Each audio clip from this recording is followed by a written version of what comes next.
1912 সাল একটি জাহাজ তৈরি হয়েছিল যাকে বলা হতো পৃথিবীর সবচেয়ে নিরাপদ জাহাজ। মানুষ বলেছিল এটি কখনো ডুববে না, কিন্তু প্রকৃতি মানুষের এই অহংকার মেনে নেয়নি।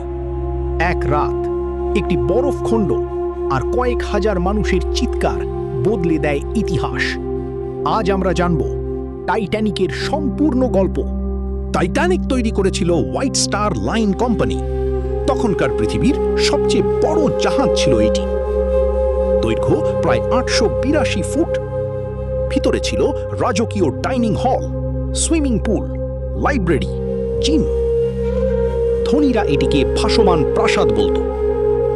সংবাদপত্রে লেখা হচ্ছিল মানুষের প্রযুক্তির সর্বশ্রেষ্ঠ সৃষ্টি। এই জাহাজে ছিল ৩ ধরনের যাত্রী, ফার্স্ট ক্লাস, সেকেন্ড ক্লাস আর থার্ড ক্লাস। ধনীরা নাচ গান আর বিলাসিতায় ডুবেছিল। অন্যদিকে গরিব যাত্রীরা স্বপ্ন দেখছিল আমেরিকায় নতুন জীবন শুরু করার। কারো হাতে ছিল টাকা, কারো হাতে শুধু আশা। ১০ এপ্রিল ১৯১২ ইংল্যান্ডের সাউথহ্যাম্পটন বন্দর থেকে যাত্রা শুরু করে টাইটানিক।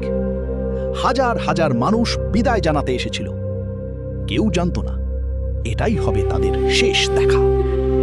জাহাজ ধীরে ধীরে সমুদ্রের দিকে এগিয়ে যায়, আর মানুষের উল্লাসে আকাশ ভরে ওঠে।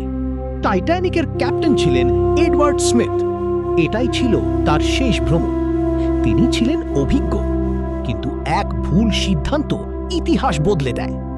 বরফখণ্ডের সতর্কবার্তা বারবার আসছিল, তবুও জাহাজের গতি কমানো হয়নি, কারণ সবাই বিশ্বাস করত টাইটানিক অডুবন্ত। জাহাজে ছিল প্রেম, বন্ধুত্ব, হাসি। কেউ ভবিষ্যতের পরিকল্পনা করছিল, কেউ পরিবারের সঙ্গে শেষবারের মতো সময় কাটাচ্ছিল।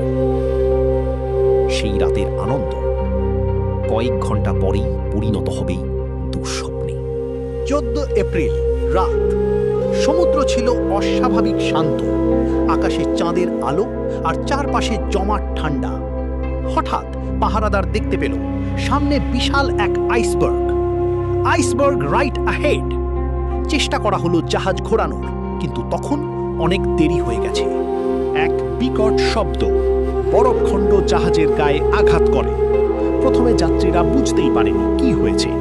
অনেকে ভাবছিল এটা কিছুই না, কিন্তু নিচে ডেকে পানি ঢুকতে শুরু করেছে। ইঞ্জিনিয়াররা বুঝতে পারলেন টাইটানিক বাঁচবে না। জাহাজ ধীরে ধীরে ডুবছে। কিন্তু একটা বড় সমস্যা ছিল, লাইফবোট পর্যাপ্ত ছিল না।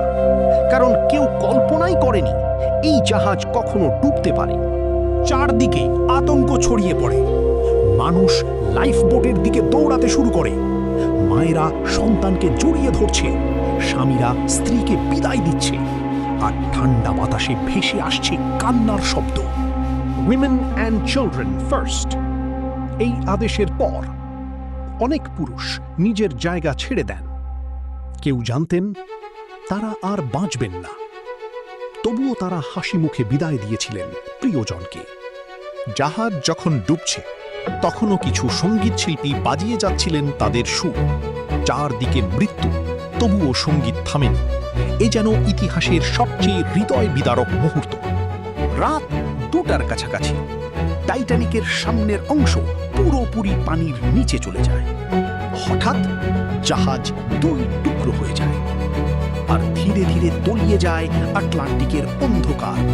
হাজারো মানুষ বরফ ঠান্ডা পানিতে পড়ে যায়।